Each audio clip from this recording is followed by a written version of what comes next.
So our game is essentially PayDay the Heist. You have your character or player classes here. There are up to four players who play as the heisters or thieves, and one player can choose to play as the cops.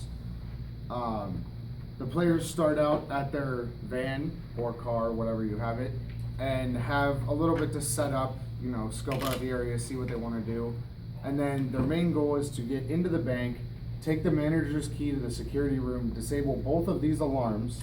There's one right there and one right there.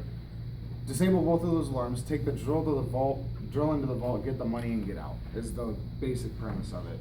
So each class has a movement or a reference card. They have their movement, their weapons, and their skills on the cards, including their health. So they will move in and position around the bank, and then they can go in and do whatever they have to do. You can get all the way up to the point where you're drilling into the vault without triggering any alarms, but in order to give the player who's playing as the cop something to do, once the vault is drilled into, the alarm sounds anyway.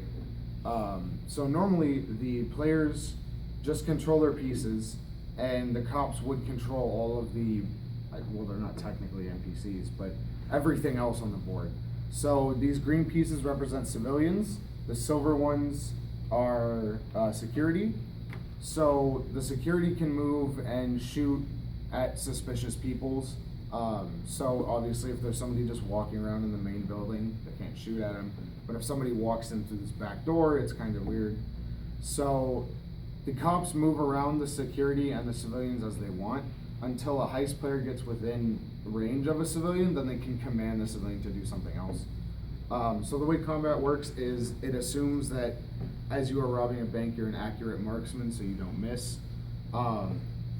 People in range can take hits. Each class has 3 health except for the enforcer, who has 4 and moves slower. Everybody has their own unique weapon, and the fugitive has med kits that can heal people. So the way gameplay typically goes is people will either get close to or to the point where they're drilling into the vault, then the player playing as the cops start playing. And the way that system works is when you take the police pieces, you roll a dice and see, and if that number you rolled is higher than the number of police on the board, then you can place half of your roll's worth of police pieces. So say you rolled a 6, there's 4 cops on the board, you can place 3 more.